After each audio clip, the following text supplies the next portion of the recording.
Hello everyone, I am Gokalesh Upadhyay. Today I am going to explain Standard 10 Economics Chapter 2, the sector of Indian economy. In the last class, I have already explained about the sectors, type of sectors like primary, secondary, tertiary, intermediate goods, final goods and GDP. I hope you will study the book and try to find out the answers of these questions. First of all, I am going to explain in Hindi. GDP last class में मैंने आपको बताया था, इसे सकल घरेलू उत्पाद कहते हैं. मीन्स प्राइमरी, सेकेंडरी और टर्शियरी तीनों सेक्टर के साल भर के फाइनल गुड्स के वैल्यू को अगर हम ऐड करते हैं तो वो जीडीपी कहलाता है. और इसी में अगर बाहर से भी कुछ जोड़ दिया जाए, विदेश से आने वाले मुद्राओं को, तो इसे जीएनपी, ग्रॉस नेशनल प्रोडक्ट का भी नाम दिया जा सकता है. सब जानते हैं क्योंकि ये पैसा से जुड़ा हुआ मामला है, इसलिए सेंट्रल फाइनेंस डिपार्टमेंट इसे मैनेज करती है. और कोऑपरेशन हेल्प किससे लेती है? स्टेट फाइनेंस डिपार्टमेंट से. आज जो हम नई टॉपिक पढ़ने जाएंगे उसमें आपको दिया है हिस्टोरिकल चेंज इन सेक्टर. अब देखिए, इसको 1.5 पेज में दिया हुआ है, लेकिन आप इसे ऐसे समझिएगा कि हिस्टोरिकल चेंज में क्या होगा. आज भी अगर मॉडर्न एज में देखें तो हिंदुस्तान की सबसे बड़ी आबादी किस क्षेत्र से बिलोंग करती है? जाहिर है प्राइमरी, क्योंकि देश की बड़ी आबादी फार्मर से होता है. फार्मर के अलावा एनिमल हस्बेंड्री, माइनिंग, ठीक है, हनी कलेक्शन या अदर एक्टिविटीज़ भी बहुत सारे माइनिंग, फिशिंग से भी जुड़े हुए हैं. तो ये सब चीज़ें आप सोचिए प्राइमरी से है. तो आज से 100 साल पहले की अगर बात करें, उस समय भी लोग प्राइमरी में ही होंगे. अब जब प्राइमरी में होंगे तो आप अंदाज़ा लगाओ, धीरे धीरे धीरे धीरे लोगों में स्किलिंग आएगी. और जब स्किलिंग आएगी तो वो हाथ का इस्तेमाल करेगा, कुछ टूल्स बनाएगा, ठीक है कि नहीं. और हाथ का इस्तेमाल करके जब वो टूल्स बनाएगा तो वो क्या करेगा? उस टूल से थोड़ी चीज़ों को कन्वर्ट यानी मैन्युफैक्चरिंग करना शुरू करेगा. और वही टूल्स और स्किलिंग धीरे धीरे धीरे धीरे मशीन का रूप लेगा. और जब मशीन का रूप लेगा तो वो आगे चलकर इंडस्ट्री हो जाएगा. और जब इंडस्ट्री हो जाएगा तो वो लार्ज स्केल चीज़ों को प्रोडक्ट करने लगेगा और उसमें वर्कर्स काम करने लगेंगे. चीज़ें हमें रैपिड वे में मिलने लगेगा, सस्ता मिलने लगेगा, कॉस्टिंग उसकी कम हो जाएगी. और तो और वर्कर्स जो काम करेंगे उसको आमदनी होने लगेगी. चीज़ों का कंजम्पशन लेवल पहले से क्या हो जाएगा? बढ़ जाएगा. यानी इकोनॉमी आपकी पहले से बेहतर होना शुरू हो जाएगा. तो ये हिस्टोरिकल चेंज. पहले हम लोग डिपेंडेंट थे कहाँ? प्राइमरी में. अब कहाँ चले गए? सेकेंडरी में. तो प्राइमरी वाले ही कुछ लोग कहाँ शिफ्ट करेंगे? सेकेंडरी में शिफ्ट करेंगे. और जब सेकेंडरी में शिफ्ट करेंगे तो आप ही बताओ, चीज़ें जब फैक्ट्री से तैयार होगी उसे पूरे देश में पहुँचाने के लिए हमें क्या चाहिए? ट्रांसपोर्टेशन. क्या चाहिए? कम्युनिकेशन. बड़े बड़े फैक्ट्री लगाने के लिए पैसा चाहिए, तो बैंकिंग. उसकी सिक्योरिटी के लिए क्या चाहिए? इंश्योरेंस. तो ये सारी चीज़ें सर्विस में आता है. और जब ये सर्विस अच्छा नहीं रहेगा तो क्या आपका प्राइमरी और सेकेंडरी बेहतर तरीके से डील कर पाएगा? नहीं कर पाएगा. तो टर्शियरी लिंक करता है प्राइमरी को सेकेंडरी से जोड़ने में या सेकेंडरी को प्राइमरी से जोड़ने में, और पूरे देश की मार्केट को फैक्ट्री से जोड़ने में, पूरे देश की बाज़ार को प्राइमरी सेक्टर से जोड़ने में. यानी ये तीनों का अगर कोऑपरेशन ना हो तो आपकी रियल इकोनॉमी पॉसिबल नहीं है. तो आप इसी को कैटेगरीज वाइज छांट लीजिए कि पहले हम लोग प्राइमरी में थे और जब सेकेंडरी डेवलप हुआ तो इसी में से कुछ वर्कर उसमें शिफ्ट हुए. और जब टर्शियरी की जैसे जैसे डिमांड बढ़ने लगी तो जाहिर है प्राइमरी और सेकेंडरी के ही कुछ लोग टर्शियरी में इंगेज होने लगेंगे. और वर्तमान में अगर भारत की जीडीपी को देखा जाए तो सबसे ज़्यादा अर्निंग कहाँ से आती है? टर्शियरी सेक्टर से ही आती है. यानी आपका सेवा क्षेत्र जैसे बेहतर होता जाएगा, न सिर्फ हमारी स्टैंडर्ड, देश की स्टैंडर्ड भी शानदार होती चली जाएगी. और स्टैंडर्ड से ही, अब स्टैंडर्ड सिर्फ चीज़, सामान नहीं, आपका सेल्फ डेवलपमेंट भी, सिक्योरिटी भी, हेल्थ भी, एजुकेशन भी, एक्सेट्रा एक्सेट्रा, एवरीथिंग. तो इस तरह से जब आप पढ़ेंगे तो जानने का प्रयास करेंगे कि इसमें सेक्टर्स चेंजेज में यही सब बातें बताएगी, और वन बाय वन जब आप लाइन को पढ़ेंगे तो आप यही समझेंगे कि जैसे जैसे प्राइमरी से सेकेंडरी, सेकेंडरी से टर्शियरी अगर आप शिफ्ट होते चले गए, मीन्स जनरेशन ऑफ एम्प्लॉयमेंट भी प्रमोट करते गए, फ्लो ऑफ गुड्स भी प्रमोट करते गए, प्रोडक्शन ऑफ मैन्युफैक्चरिंग भी बढ़ाते चले गए, और लोगों की इकोनॉमी भी पहले से मजबूत होती चली गई, चीज़ें आपके पास पहले से ज़्यादा मात्रा में आने लगी है, और मैन्युफैक्चरिंग लेवल भी आपका बेहतर हो गया, मीन्स इंडस्ट्रियल लेवल भी आपका शानदार हो गया।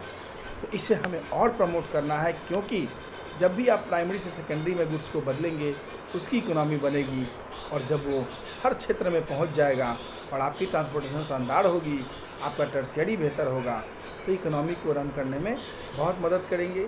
और लास्ट में आप जब चैप्टर पढ़िएगा लाइफलाइन में, इन्हीं के बारे में ज़्यादा आपको देखने को मिलेगा। पेज को आप टर्न करें, और पेज को टर्न करके ठीक से आप देखेंगे तो आपके पास ये अब कुछ डाटा उपलब्ध होगा, और ये डाटा को बढ़िया से देखिए। आपके पास बुक है, अच्छे से देखिए, एक डाटा यहाँ भी दिया है, एक डाटा यहाँ भी दिया है, तो ऐसे करके किताब रखिएगा, हम आपको एक्सप्लेन करने का प्रयास करते हैं। आपके पास देखिए जीडीपी के बारे में दिया है, प्राइमरी, सेकेंडरी और टर्शियरी में इनका योगदान कितना है। सबसे पहले आप अगर टर्शियरी को देखें तो 70-71 में इसका रेशियो कम था, लेकिन सबसे ज़्यादा कलर किसका दिख रहा है? प्राइमरी, जो ग्रीन कलर का है। यानी 71 में हमारा देश सबसे ज़्यादा कमाई कहाँ से करता था? प्राइमरी से।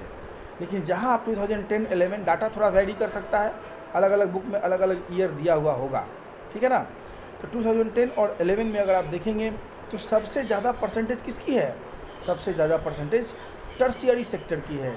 यानी इस कितने सालों में? 40 सालों में आपकी टर्शियरी सबसे ज़्यादा तरक्की हुआ, मीन्स सेवा क्षेत्र, सर्विस सबसे ज़्यादा बढ़ा, मीन्स हमारी स्टैंडर्ड बढ़ी, इकोनॉमी बढ़ी। सिमिलरली अगर देखिए इंडस्ट्रियल सेक्टर, पहले भी मीडियम था, आज भी मीडियम है, लेकिन शुरू में जो प्राइमरी सबसे ज़्यादा था, आज प्राइमरी सबसे नीचे जा रहा है। तो कहने के लिए आप तरक्की कर रहे हो टर्शियरी से, सेकेंडरी से, लेकिन प्राइमरी नीचे जा रहा है, लेकिन इसको नहीं जाना चाहिए। क्यों? देश की बड़ी आबादी इसी में एंगेज है। क्यों? क्योंकि प्राइमरी आपका फूड प्रोडक्ट करता है, रॉ मटेरियल प्रोवाइड करता है। अगर इसकी मात्रा घट रही है, इसका मतलब आगे आने वाले समय में नई नई चुनौतियाँ भी आपके ऊपर पहुँचने वाली है। तो इसको हम लोग थोड़ा बाद में चर्चा करेंगे। आप उसी ग्राफ के नीचे अगर आएंगे तो ठीक आपको एक सवाल मिलेगा, why is tertiary sector becoming so important in India? सेवा क्षेत्र भारत में क्यों जरूरी है? भारत में ही नहीं, हर घर में, हर क्षेत्र में, हर राज्य में इसकी ज़रूरत है। क्योंकि आप पॉइंट 1 देखिए, in any country civil services such as hospital, educational institution, post telegraph, police station, court, village education offices, municipal corporation, defence, transport, bank, insurance companies, etcetera etcetera. ये तो कुछ 10-12 नाम दिए हुए हैं। देश में हज़ारों ऐसी सर्विसेज होंगी जो हर जगह रिक्वायरमेंट डिमांड करती होंगी, और नतीजा ये है कि ये जितना ज़्यादा हर क्षेत्र में होगा, देश की सेवा और सर्विसेज भी उतनी ही शानदार होगी, मीन्स आपका स्टैंडर्ड भी उतना ही बढ़ेगा। दूसरी सबसे बड़ी बात, आप सब जानते हो कि भारत एक ऐसा कंट्री है, एग्रीकल्चरल कंट्री है, और तुम सब जानते हो कि आज अगर ये सर्विसेज बेहतर नहीं होगा, ट्रांसपोर्ट शानदार नहीं होगा, ट्रेड शानदार नहीं होगा, स्टोरेज शानदार नहीं होगा, तो एग्रीकल्चर डेवलपमेंट पॉसिबल है? तो प्राइमरी और सेकेंडरी को बेहतर बनाने के लिए टर्शियरी का होना बहुत ज़रूरी है। अदरवाइज आपका कोई वर्क एक्टिविटी ढंग से नहीं हो पाएगा। किसान अनाज उगाए और वो बाज़ार में ना पहुंच पाए तो क्या उसकी आमदनी होगी? एक मैन्युफैक्चरर किसी चीज़ को बनाए और वो सही जगह पर ना पहुंच पाए बाज़ार में, एक दूध वाला दूध से जुड़ा हुआ प्रोडक्ट बनाए और वो मार्केट में ना पहुंच पाए। आप एक एग्जांपल लो, अमूल। आज अमूल भारत का सबसे बड़ा कोऑपरेटिव सेक्टर में आता है और पूरे देश क्या दुनिया में वो डिस्ट्रीब्यूट करता है। तो उसकी चीज़ें, प्रोडक्ट जानते हैं 2-4 दिन में ख़राब हो सकता है, क्योंकि उसका बटर है, घी है, दूध है, वो देश के कोने कोने में पहुंचाई जाती है। तो बेहतर टर्शियरी नहीं रहेगा, सर्विसेज नहीं रहेगा, तो आपकी इकोनॉमी भी शानदार नहीं रहेगी। थर्ड पढ़िए, जैसे जैसे टर्शियरी बढ़ेगा तो प्राइमरी और सेकेंडरी की भी आमदनी बढ़ेगी, आपकी कमाई बढ़ेगी, और जब आप कमाई बढ़ेगी तो आपका स्टाइल ऑफ लिविंग बदल जाएगा, रिक्वायरमेंट बदल जाएगा। आप बाहर होटल में खाना खाने जाओगे, आप घूमने जाओगे, शॉपिंग करने जाओगे, आपकी तबीयत खराब होगी तो सरकारी में ना जाकर प्राइवेट में अस्पताल में जाओगे, बच्चों को प्राइवेट स्कूल में पढ़ाओगे, साथ साथ उसे तरह तरह की ट्रेनिंग देने का प्रयास करोगे, तो ये सब भी तो इंस्टीट्यूशन बनेगा। और आज ज़्यादातर बच्चे सब चीज़ प्राइवेट में ही काम करते हैं, मीन्स आपका ये सेक्टर भी तरक्की कर रहा है, यानी हम लोग पूरी तरह से गवर्नमेंट पे डिपेंडेंट नहीं है। ये फैसिलिटीज़ है, आमदनी बढ़ेगी, आप सुविधाएं ज़्यादा से ज़्यादा क्या करेंगे, खोजेंगे। चौथा देखिए, ओवर द पास्ट डिकेड और so certain new services such as information and communication technology, आज आईटी सेक्टर कहीं अछूता नहीं है। आज साइबर की दुनिया आ गई है, आज ऑनलाइन का ज़माना आ गया, और पढ़ाई भी आप क्या करने वाले हो, ऑनलाइन करने वाले हो। तो इसका अंदाज़ा आप लगा सकते हो कि इस कम्युनिकेशन भी एक सर्विस के दायरे में आता है। तो आप अंदाज़ा लगा सकते हो कि ये टर्शियरी सेक्टर हमारे देश के लिए क्या मायने रखता है और कितना इम्पोर्टेंस रखता है। और दुनिया में सुविधाएं जितनी अच्छी होती हैं, भारत में बाद में आता है। 2G, 4G, 5G की बात होने लगी है। ये भी सर्विसेज है, जितनी हाई स्पीड डाटा आपके पास उपलब्ध होगी उतनी ही क्विक एंड फास्ट आप काम कर पाएंगे, और धीरे धीरे हमारा देश इस क्षेत्र में तरक्की करते जा रहा है। तो आप अंदाज़ा लगाओ, जैसे जैसे ये सर्विस सेक्टर ग्रो करते जाएगा, एम्प्लॉयमेंट का जनरेशन भी आपके पास बढ़ता चला जाएगा। लेकिन सबसे बड़ी बात क्या है, आज के मॉडर्न एज में अगर बात करते हो तो वहाँ पर पढ़े लिखे लोग, स्किलफुल लोगों की ज़रूरत बहुत ज़्यादा होती है। और आपके देश में shopkeeper, repair person, transport person, lower class लोग, अनएजुकेटेड लोगों की संख्या बहुत ज़्यादा है। तो हम उनके बारे में कैसे बात करेंगे, उनके लिए ऐसा क्या काम करेंगे। तो हमें उनके लिए भी सोचना होगा कि स्किल्ड और अनस्किल्ड, तो अनस्किल्ड को भी तो कुछ उपाय करना पड़ेगा ना। तो उसे अगर सही से प्रमोट करेंगे तो हमारा देश का हर तबका आगे बढ़ने का प्रयास करेगा। तो ये था टर्शियरी सेक्टर का इम्पोर्टेंस क्यों है, इसके बारे में जानने। और पहला डाटा में आपने तीनों का रेशियो देखा। आगे की वीडियो में हम अगले 2 डाटा को डिस्कस करने वाले हैं। Thank you.